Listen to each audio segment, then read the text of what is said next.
दोस्तों, उम्मीद है आप लोगों की जेएसएससी सीजीएल की तैयारी बहुत अच्छे से चल रही होगी।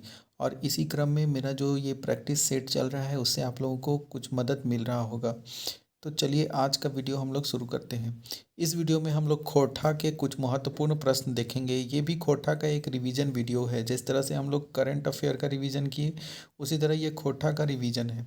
इसमें खोटा के 4 टॉपिक से एक पूरा सेट लगभग 70 क्वेश्चन का है ये। और इसमें 4 टॉपिक लिए हैं, एक लेखक से लिए हैं, उसके बाद लोक कथा से लिए हैं, फिर जो हमारा हमें जो लोकगीत पढ़ना था उससे लिए हैं, और जो शिष्ट गीत पढ़ना है उससे लिए हैं। तो इन 4 चीज़ों से हम लोगों को ये सेट, इसमें आपको क्वेश्चन देखने को मिलेंगे। इस तरह 4-4 सेट करके करेंगे तो ये बहुत जल्दी ही कंप्लीट हो जाएगा। ये सीरीज़ आप लोगों के लिए बहुत ही हेल्पफुल है, खास करके रिवीजन करने के तौर पर। ज़्यादातर सारे क्वेश्चन आप लोगों को पढ़े हुए मिलेंगे, लेकिन उम्मीद है कि इससे रिकॉल करने में या मेमोरी जो पहले से याद कर चुके हैं 1 महीना 2 महीना पहले, उसे दोबारा रिवाइज करने में आप लोगों को मदद मिलेगा। तो चलिए वीडियो को शुरू करते हैं। सबसे पहला क्वेश्चन है कि श्रीनिवास पांदुरी जी के जन्म कहिया भेल हल। इसमें ज़्यादातर क्वेश्चन जो है वो खोटा में भी देख सकते हैं आपको, और कुछ हिंदी में भी क्वेश्चन लिखे हैं, क्योंकि खोटा में टाइप करने में वो बहुत ही मेहनत लगता है, इसलिए वो हिंदी में ही कर दिए हैं। तो इसमें हम लोग देखेंगे पहला सवाल कि श्रीनिवास पांदुरी जी के जन्म कहिया भेल हल। तो श्रीनिवास पांदुरी जी का जन्म कब हुआ था, तो बोलेंगे 25 दिसंबर 1920 को इनका जन्म हुआ था। श्रीनिवास पांदुरी जी का जन्म स्थान, जन्म ठाव जिसको कहते हैं, कहाँ है, तो श्रीनिवास पांदुरी जी के जन्म ठाव है बरवाडा, धनबाद में। अगला सवाल है पांदुरी जी के माय के नाम की हल। तो पांदुरी जी के माय का नाम क्या था, तो दुखनी देवी। श्रीनिवास पांदुरी के माता का नाम क्या था, दुखनी देवी। आगे चलते हैं कि श्रीनिवास पांदुरी के पिता का नाम क्या था, तो पिताजी का नाम इनका क्या था, तो बापे का नाम हल क्या नाम था, तो बोलेंगे शालिग्राम पांदुरी। यहाँ छूट गया है।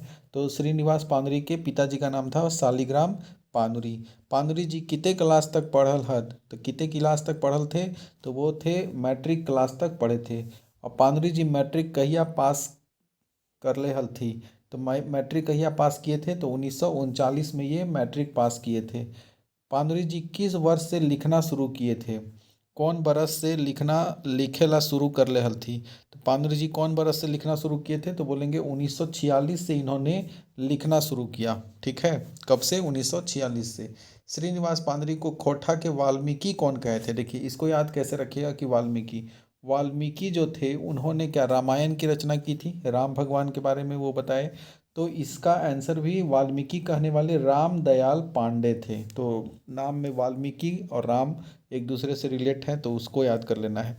श्रीनिवास पांडे जी के खोटा के वाल्मीकि कौन बोले, तो रामदयाल पांडे। ठीक है। श्रीनिवास जी के खोटा के अक्षय बोर के कहले हल थी, तो अक्षय बोर जो कहने वाले थे वो शांति भारत। ठीक है, इसको याद कैसे रखेंगे, तो जब हम लोग बोर होने लगते हैं तो क्या चाहते हैं हम लोग, कहीं शांति की तलाश में इधर उधर भटक जाते हैं कि लाइफ में कोई शांति होती तो कम से कम इंटरटेनमेंट होते रहता, बोर नहीं होते। तो अक्षय बोर से हम लोग याद रखेंगे शांति भारत बोले थे। श्रीनिवास जी को खोटा का भीष्म पितामह कौन बोले थे। भीष्म पितामह जो थे उन्होंने जब भीष्म प्रतिज्ञा दिया तो पूरे विश्व में फेमस हो गए थे। ठीक है, पूरे विश्व के नाथ एक तरह से वो बन गए थे। तो याद रखना है, भीष्म पितामह कहने वाले थे विश्वनाथ दसौंधी राज। ठीक है, आगे चलते हैं। श्रीनिवास जी के खोटा के टैगोर कौन बोले। जो हमारे रविन्द्रनाथ टैगोर हैं, उनकी गीतांजलि जब छपी तो लोग मानने लगे कि ये बहुत चतुर्भुज हैं। चतुर्भुज मतलब ये ऐसा लिखते हैं जैसे कि भगवान लिख रहे हैं। ठीक है, एक तरह से ये रिलेट करने का चीज़ है। तो टैगोर जो हैं वो क्या, चतुर्भुज हैं। तो याद रखना है, श्रीनिवास जी के खोटा का टैगोर किसने कहा था, तो चतुर्भुज साहू ने कहा था। आगे चलते हैं नेक्स्ट क्वेश्चन में कि श्रीनिवास जी के खोटा रचना करना किस वर्ष से शुरू किया था। सबसे पहले लिखना शुरू किए थे वो 1946 से, लेकिन खोटा रचना जो करना शुरू किए वो किए 1950 से। कब शुरू किए, तो 1950 से।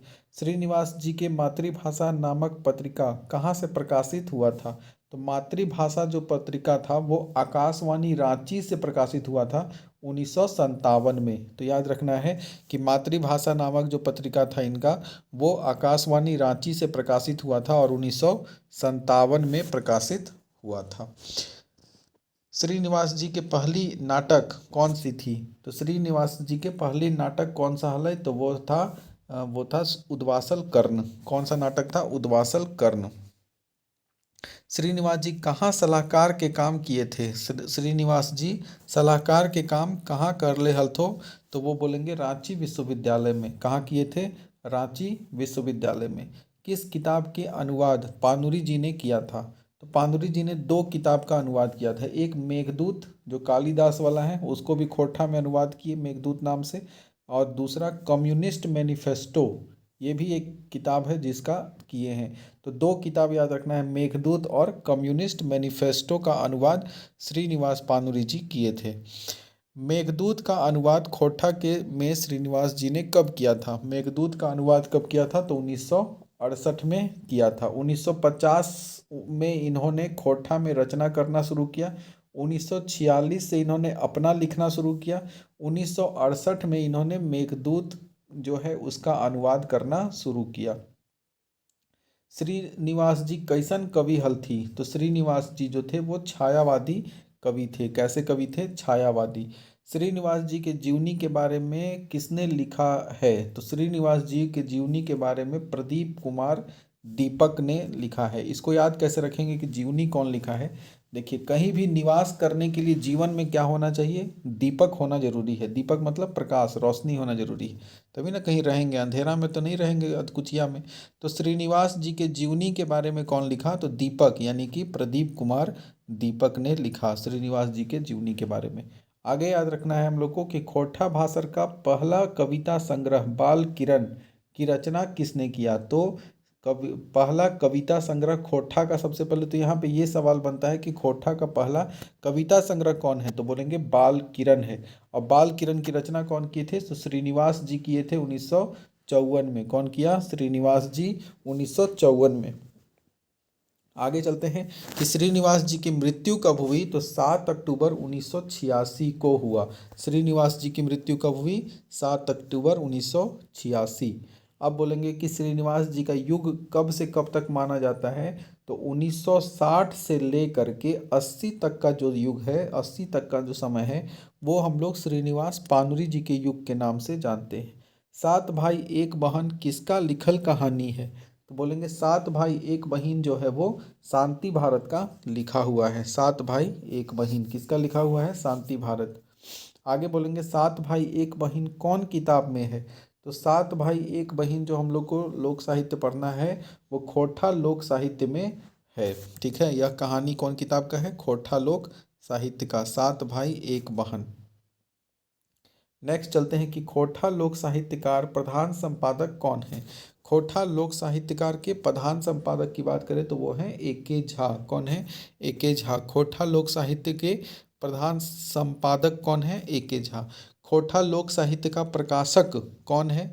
तो खोरठा लोक साहित्य के प्रकाशक है जो वो है झारखंड जनजातीय कल्याण शोध संस्थान मोरहाबादी। कौन है? झारखंड जनजातीय कल्याण शोध संस्थान मोरहाबादी है। खोरठा लोक साहित्य में दो शब्द किसने लिखा है? तो दो शब्द लिखने वाले हैं प्रकाश चंद्र उरांव। डॉक्टर प्रकाश चंद्र उरांव ने खोरठा लोक साहित्य के दो शब्द को लिखा है। नेक्स्ट क्वेश्चन चलते हैं कि खोरठा लोक साहित्य का प्रथम संस्करण कब प्रकाशित हुआ था? तो खोरठा लोक साहित्य का पहला संस्करण बोलेंगे तो 2012 में छपा था। खोरठा लोक साहित्य का अगर पहला कहानी कौन सा है पूछा जाएगा तो बोलेंगे सात भाई एक बहिन कहानी है। खोरठा लोक सात भाई एक बहिन में जो बहिन थी उसका नाम क्या था? तो उसका नाम था सुगा। ठीक है, बहिन का नाम सुगा था। एक बहन रहती है, सात गो उसका भाई रहता है। सातों भाई घर से किस लिए बाहर गए थे? तो सातों भाई व्यापार करे ले। किस लिए गए थे? तो व्यापार करे ले गए थे। व्यापार के जगह पे यहाँ पे बनीजे दिया रहेगा। खोरठा में व्यापार को क्या बोलते हैं? बनीजे। व्यापार करेले सातों भाई कोची चढ़ के गेल हले रहे। तो कोची चढ़ के उन लोग गया था तो घोड़ा चढ़ के गया था। ठीक है, बनीजे चल गेल घोड़ा चढ़ के, कहानी में देखे होंगे वर्ड ऐसे आया होगा। बनीजे मतलब क्या होता है? तो बनीजे का मतलब होता है व्यापार। क्या होता है बनीजे मतलब? व्यापार। सुगा के कौन भौजी परसिनाही हल? तो सुगा की जो मंझली भौजी थी वो क्या थी? मंझली।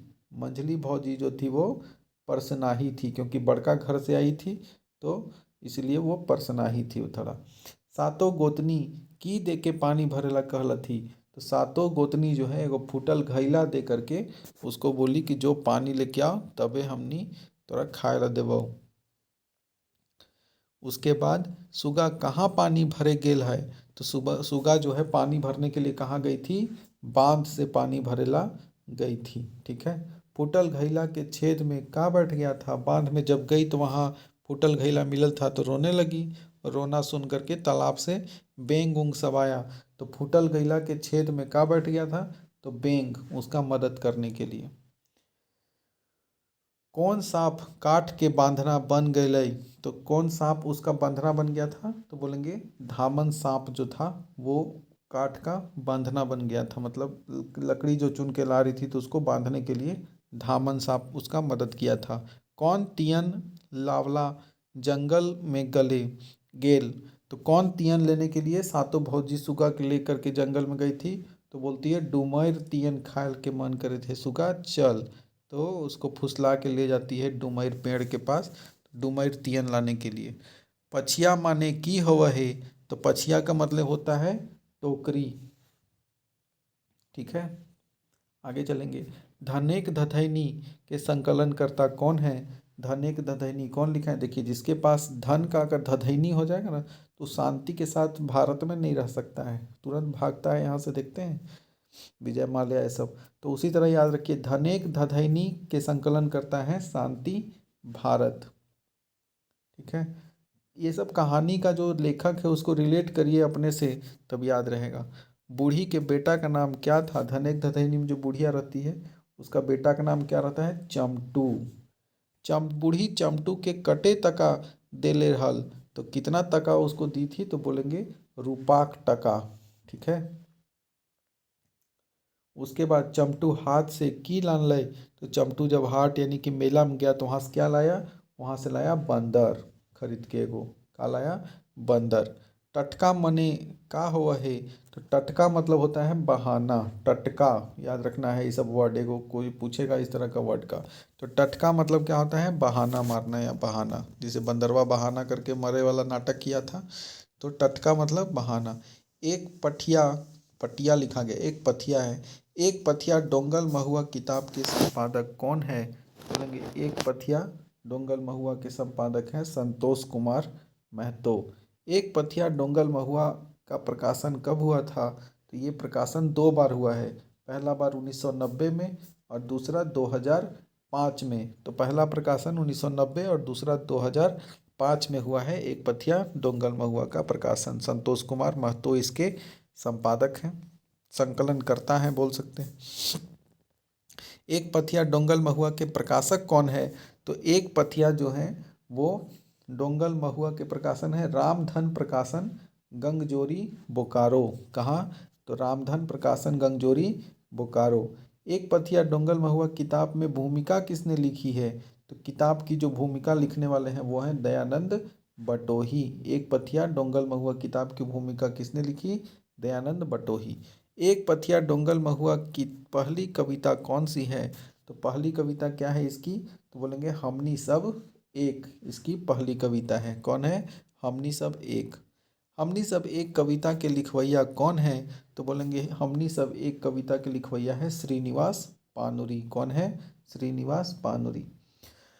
सोहान लागेरे किताब के संपादक कौन है, तो सोहान लागेरे किताब के संपादक हैं दिनेश दीनमणि। कौन है, सोहान लागेरे पुस्तक के दिनेश दीमनी। ठीक है, और हमनी सब एक जो इसका पहला कविता है एक पथिया डोंगल महुआ का, उसके श्रीनिवास पानुरी हैं। और सोहान लागेरे के संपादक कौन है, तो बोलेंगे दिनेश दीनमणि। सोहान लागेरे किताब के मुख्य संकलनकर्ता कौन है, तो संकलनकर्ता अगर मुख्य बात करें सोहान लागेरे का तो शेखर सरदेंदु हैं। कौन है, शेखर सरदेंदु। सोहान लागेरे किताब के में अपन बात कौन लिखा है, तो अपन बात लिखने वाला कौन है, तो बोलेंगे शेखर सरदेंदु जो हैं उन्होंने ही अपन बात लिखा, मतलब कि मुख्य संकलनकर्ता और अपन बात दोनों कौन है, शेखर सरदेंदु। और इसके संपादक बोलेंगे तो हो जाएगा दिनेश दीनमणि। सोहान लागिरी किताब में आवरण चित्रांकन किसने किया है?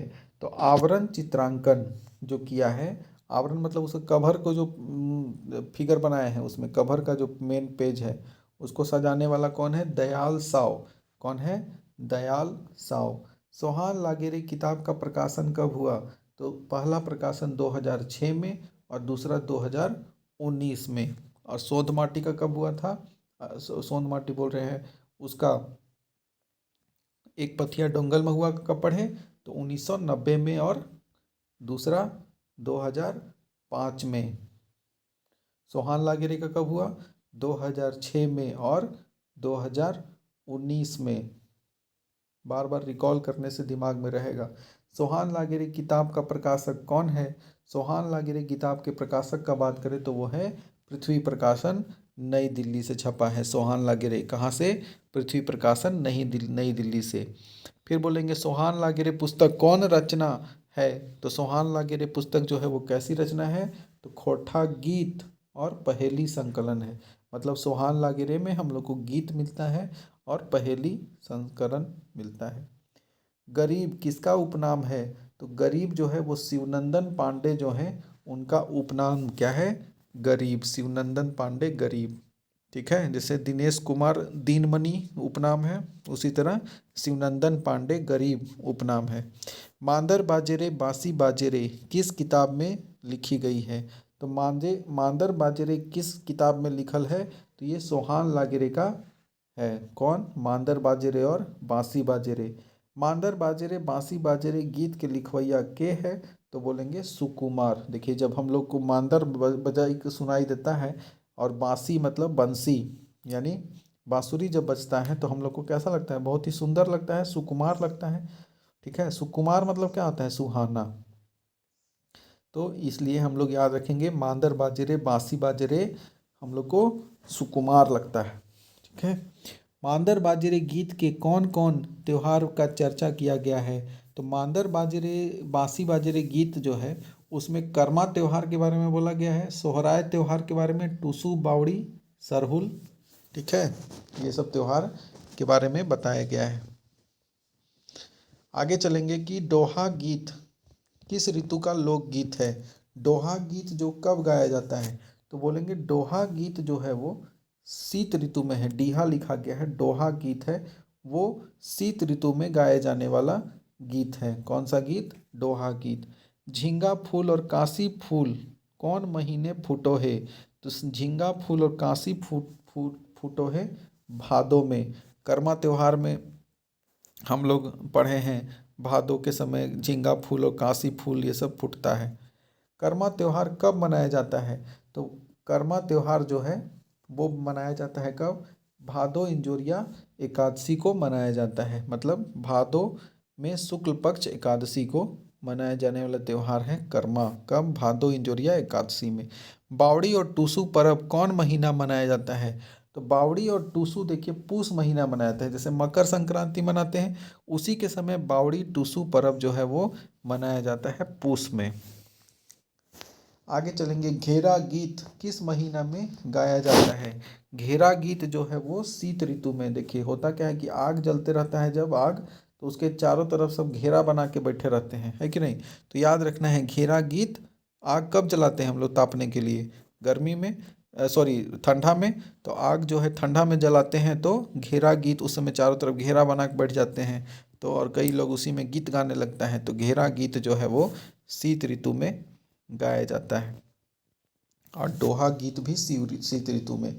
सरहुल पर्व किस महीना में मनाया जाता है? सरहुल पर्व जो है वो चैत बैसाख महीना में मनाया जाता है। फूलकर पर्व और तकर प्रासंगिकता वाला जो निबंध है उसमें हम लोग पढ़े हैं चैत बैसाख में। दामोदर दोहा गीत कौन पर्व गूंजे है? दामोदर दोहा गीत जो है वो बावड़ी टूसू पर्व के समय गूंजता है, मतलब गाया जाता है दामोदर दोहा। ठीक है, उसके बाद है मतलब दोहा गीत जो है वो। मांदर ढोल ढाक कौन रख के वाद्य यंत्र है? कौन प्रकार के ये वाद्य यंत्र है? तो मांदर ढोल ढाक जो है वो अवनाद्य यंत्र है। किस प्रकार का यंत्र है? अवनाद्य यंत्र। कौन पर्व कंधक जोड़ संगे आता है? मतलब कि कंधा जोड़ के कौन सा पर्व आता है, तो बावड़ी टुसू जो है एक साथ आता है, इसलिए बोलते हैं कंधा से कंधा मिला के, यानी कंधा जोड़ के ये आता है। ठीक है, इस तरह से देखिए हम लोग 20 मिनट में टोटल 70 क्वेश्चन जो है वो रिवीजन किए हैं। और इस तरह से आप लोगों का कितना सारा क्वेश्चन जो है वो रिकॉल हो गया होगा। यह सीरीज अभी लगातार चलते रहेगा जब तक पूरा हम लोग सिलेबस खोटा का एक बार फिर से रिवीजन ना कर दें। करंट अफेयर का कुछ सीरीज जो बचा हुआ है क्वेश्चन वो हम लोग कर लेंगे, हमारा तैयारी बिल्कुल चकाचक हो जाएगा। बाकी पेपर 3 में और सारे जो सवाल हैं और सारे जो टॉपिक है वो अपने से कीजिए आप। ऑल द बेस्ट, इसी तरह मेहनत लगा के तैयारी करते रहिए। धन्यवाद। वीडियो को इस तरह लाइक, सब्सक्राइब और सपोर्ट करना ना भूलिए।